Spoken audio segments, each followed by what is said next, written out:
What's up, y'all? It's your boy Toby D, and you have already guessed it. It's pound for pound. And I'm back. Listen, all I got to say is Julio. I got my Julio Jones shirt here, as you all can see.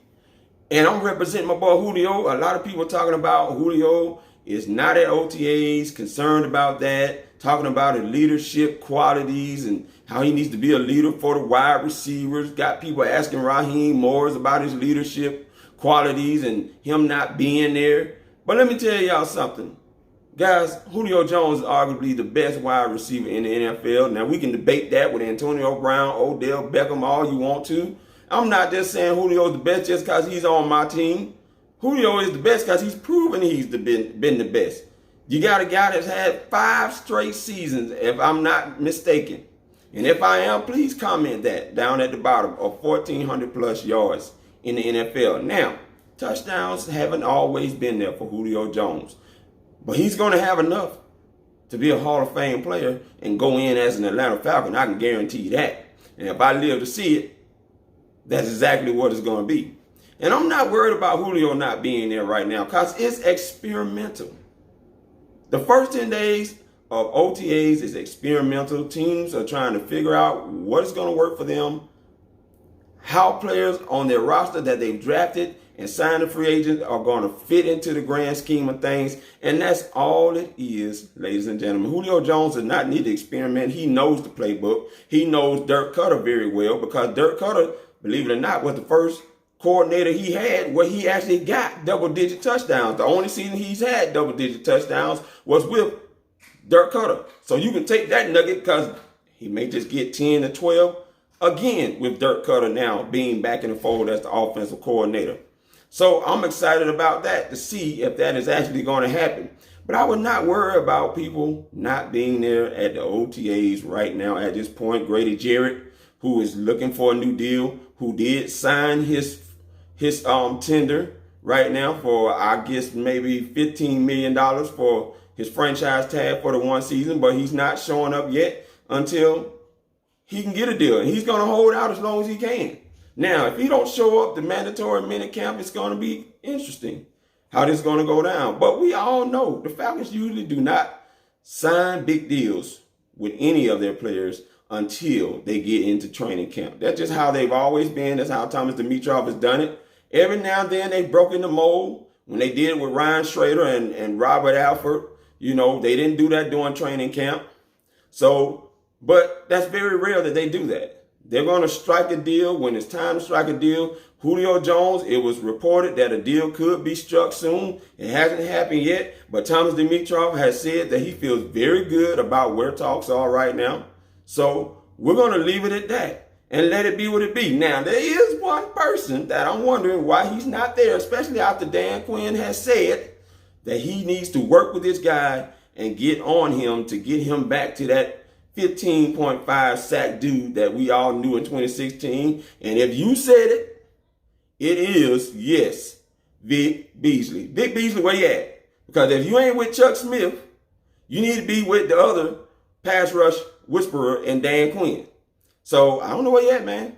Maybe you're out doing some things and you learn some things as far as strength and conditioning from Von Miller or whatever the case may be. But if that ain't the case, get yourself up into the camp, please. Just for the Falcons fans. Let's get on up in there and learn from Dan Quinn and soak up everything Dan Quinn has to teach you because you have the skill set to be the best.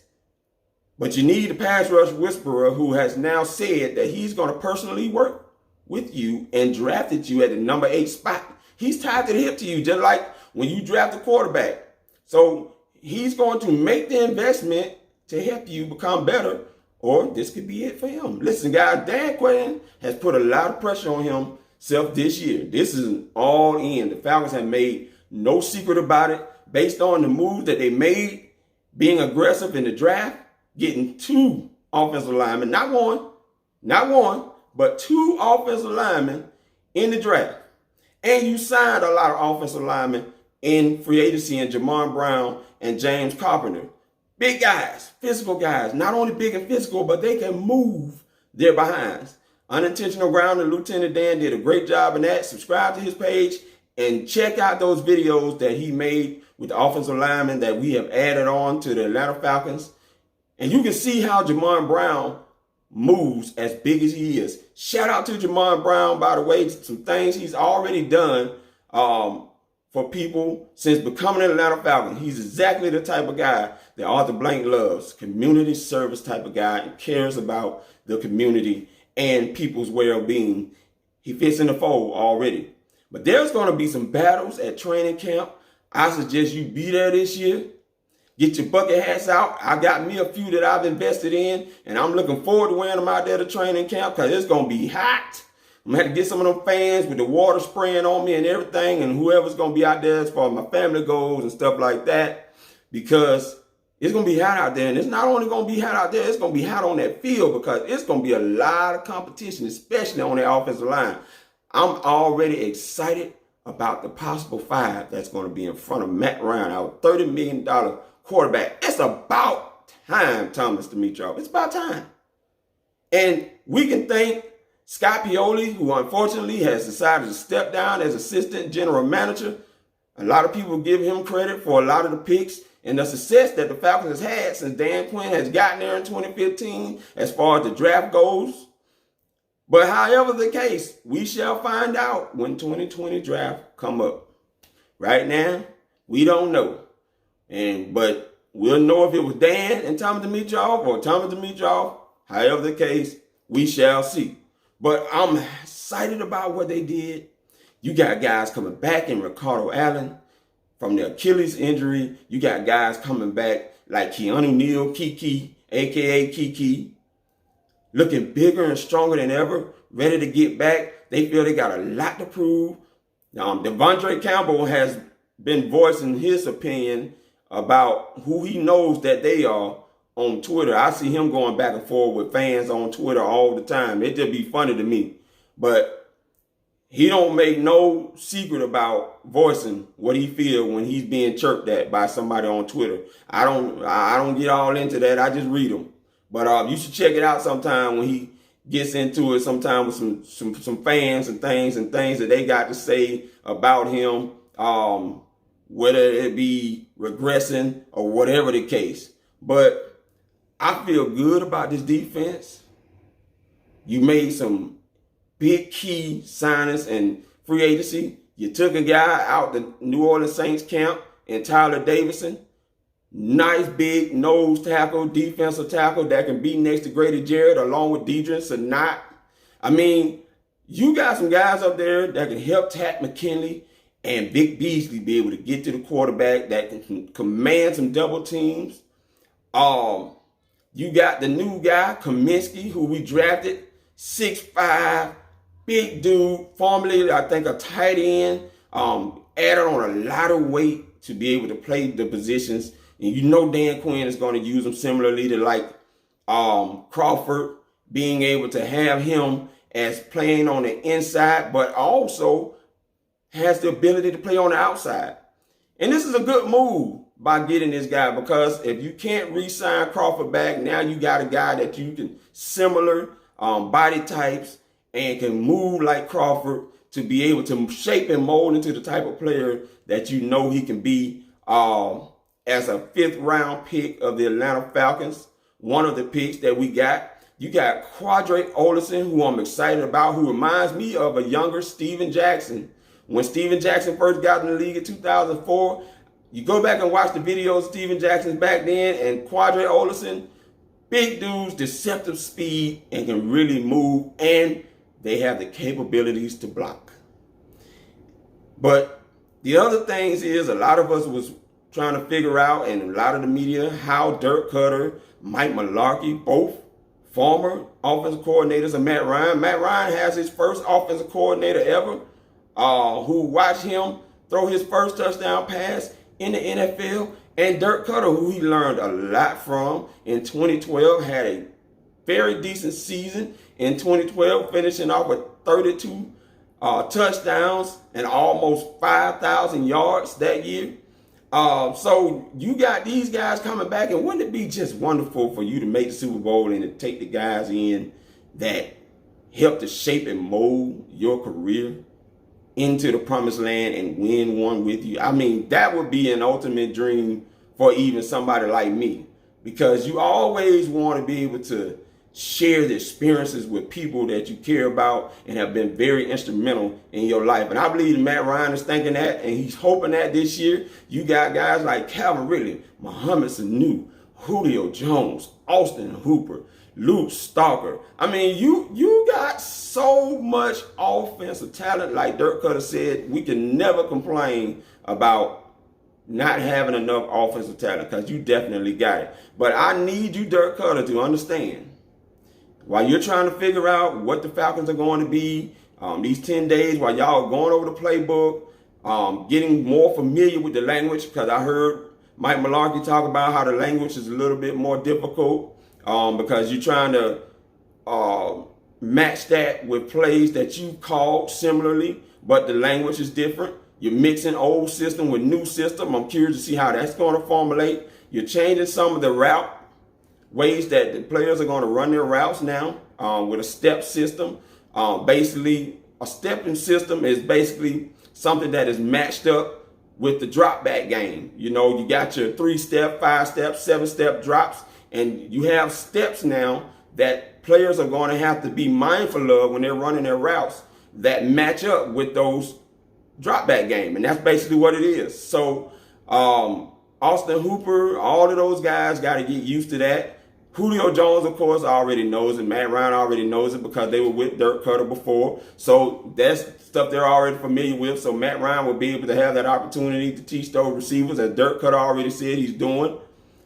He's already like a coach out there himself, telling the players exactly what he wants, because he knows what it's supposed to look like. And when you're going into your 12th season, you should be doing stuff like that. You should be in the Peyton Manning role and now taking this thing over as being the $30 million quarterback of the Atlanta Falcons and doing exactly what you are doing right now on the field. And it's got to be exciting for Dirk Koetter. But I just want you to know, Dirk Koetter, I know it's tempting to want to throw the ball all over the yard. A lot of y'all who don't know a lot of Dirk Koetter's philosophies, the way he does things and how he looks at explosive plays, 16-yard passes are explosive plays for Dirk Koetter, and 12-yard runs are explosive plays for Dirk Koetter. And he says that usually if you can get 8 of those combined in a game, you give yourself a higher chance of winning that game. We're going to get a lot of explosive plays, and we're going to get a lot of plays, a lot of passes thrown downfield. You know, so look for a lot of bombs over Baghdad, because I know that's how it was when Dirk Koetter was here. I don't see that being any different. Matter of fact, I see it being even more, because you got Calvin Ridley and you got Julio Jones. You got Mohamed Sanu, who, as big as he is killing the slot. I saw a stat where he was one of the better guys out of the slot last year. Made a lot of his dough in the slot. I don't see that changing at all. Now, when you got Calvin Ridley on the outside and Julio Jones, he's going to benefit. And Austin Hooper had a Pro Bowl year. He went in as an alternate, but he still made the Pro Bowl, guys. This is a great sign for all of the tight ends that we have. I feel good about the tight ends that Mike Mularkey has under him right now, and the things that Mike Mularkey is going to bring, because Mike Mularkey has been a tight ends coach before, earlier on in his career, so he knows all about how to do that. Wade Harmon is gone. I really like Harmon, but he was out with the other coaches that, you know, with Marquand Manuel and all of them, and Steve Sarkisian, that's gone. Dan Quinn has once again gotten an opportunity to make coaching changes. I don't see Dan Quinn getting much of that opportunity to do that after this season, if this season is anything less than what we all expect as media and the fans. And that's Super Bowl or bust. Now, maybe you're looking at them making it just to the playoffs. It's an accomplishment. I ain't seeing that. Dan Quinn has been here. Now, this is his 5th season. He's had 2 seasons, one where he went 8-8. And this last one where he went 7-9. After all that picking that we did with the New Orleans Saints, now we hit a 7-9. We can't do that this year with all the talent that we have. Devontae Freeman is back. He's healthier than ever. And when you got guys like Devontae Freeman, Ito Smith, and the new signing of Quadre Olison, Dirk Koetter there should be no reason why we're not running a lot of play action this season. As a matter of fact, when we went to the Super Bowl, according to Football Outsiders, we were number 1 in the league of the most high percentage of play action plays in the NFL. Even the year before that, we were number 7 in 2015 under Kyle Shanahan. So Dirk Koetter, one of the identities of the Atlanta Falcons, you cannot take that play action away from them. And we know you can do it because you did it with Tampa Bay, your first year's offensive coordinator with them under Lovie Smith in 2015 when y'all drafted Jameis Winston. So we know you can do it. And y'all had a top 10 running game. Okay? Don't get so tempted because you know Devontae Freeman can catch 70 passes and Edo Smith can do the same thing, that you just want to throw the ball all over the yard. We have to be able to run it, not just talk it. And Dan Quinn, this is your year to put your foot down. We know you got a history of allowing offensive coordinators to do them. You know what the identity of this Falcons football team is, and play action is one of them that you always talk about. The rollout plays, the keepers, and all of that stuff that you preach. You got to hold the offensive coordinator to it. Now, one thing I am excited about with Dan Quinn choosing now to take over the defensive coordinator spot for Marco Emmanuel, who had a top 10 defense 2 years ago. Mind you, now the scapegoat of the Atlanta Falcons regression and the injuries. He knows Dirk Koetter. These guys have battled each other since 2013, at least that I know of. Okay, you go back and check the history. Dirk Koetter's offenses has given Dan Quinn fits. So this is going to be a matchup, a competition, not only between the players there, but Dan Quinn and Dirk Koetter are going to be having it out. Bank on it. I'm telling you. You need to be there to watch it front center. They're going to be having it out, calling plays against each other in practice. You can believe that. Because, like I said before, if you've watched Dirk Koetter since he was the head coach, when he was the head coach over there, and he was calling the play with Tampa, they was giving us fits.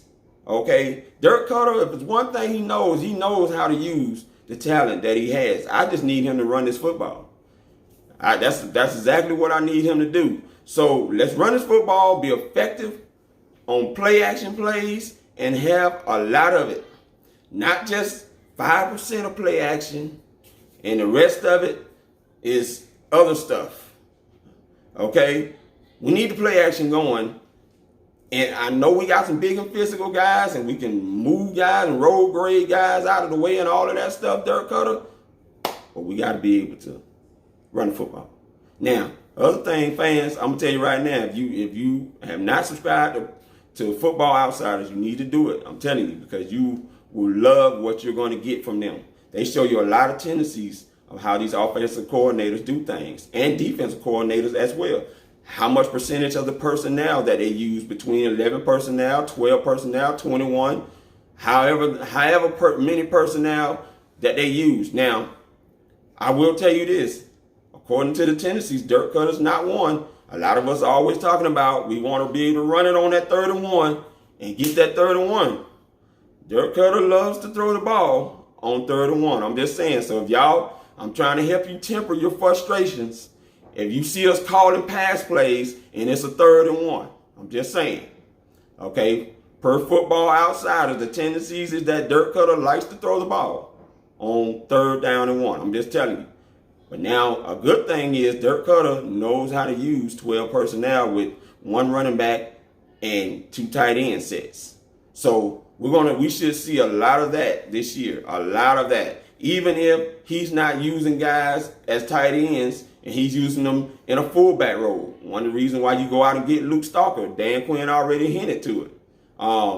That Ortiz is going to have him some competition as far as that goes. And Luke Stalker has played similarly in that role when he was with Dirk Koetter over there in Tampa Bay. So this will not be unfamiliar territory with him. You will be able to do a lot of disguising with the personnel groupings according to what the defense is going to see and how they're going to try to match up with you from a personnel standpoint on defense. So I'm excited about all the things that Dirk Koetter is going to bring. The screen pass It's coming back, Atlanta, and it's going to be well executed because Dirk knows how to teach that.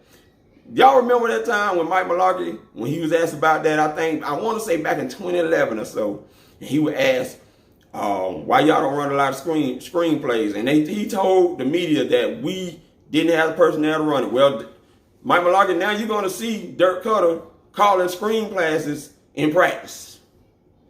So here's your chance to learn that. I'm just saying. But it's an exciting time. It's Falcons Nation in my apartment right now, guys. If you see it right here in the back, Falcons country right now, that's how I'm representing. It's time to go all out. I'm going to have my bucket hats and I'm going to be out there at training camp. And I'm looking forward to meeting you guys out there at training camp and seeing the battles between the offensive line with the new rookies, Chris Lindstrom and Caleb McGary, and all of those, James Carpenter, Jamon Brown, all of them guys battling for their offensive line positions to fill those three positions. I believe that Chris Lindstrom, like I said, is going to win it, and James Carpenter is going to get the left guard position. But however the case, Matt Ryan, to me, will finally have a formidable offensive line in front of him on a more consistent basis in the rest of the years that he's going to be here. Had a good, decent offensive line in 2016. One of our great reasons why we made Super Bowl, because they were healthy all year long, which was unprecedented. And I'm hoping that we'll have similar success, if not better success, with what we have. And I'm sure you guys are excited. I know some of you are trying to temper that excitement because of all the disappointments you had. But come on, guys. It's time to go all out. It's all or nothing. The pressure's on. It's time to do it. You got all these former head coaches on your team, Dan Quinn. You got a lot of knowledge there. Over 100+ years of experience from all of these guys to compete with Sean Payton, Ron Rivera, and now Bruce Arians over there in Tampa Bay country. So let's get this, guy. Let's get excited. We don't want New Orleans Saints winning it for a third time like Carolina did. So we got to stop that. And let's get it. And hopefully we can get Gerald McCoy here. Now, I know a lot of people talking about we may not be able to afford to get him in here on a one-year deal, and it's going to have to be cheap if we get him. But hey, however the case, if we can be in the sweepstakes for him and we can get him here, I know he would be excited to play against Tampa 2 times a year, especially after they went and got Ndamukong Suh, who was drafted 1 pick before him in the 2010 draft. Other than that, man, that's it, man. Please subscribe, please comment, please like, share. Let me know how you feel about me doing videos as opposed to the audio podcast that I was doing. I do want to do more videos. I got to get used to doing more videos, but as time progresses, I'm sure I will get better at it as well. Let me know if there's any suggestions that you have that I can do to be better. Other than that, this Toby D, pound for pound. Peace. I'm out.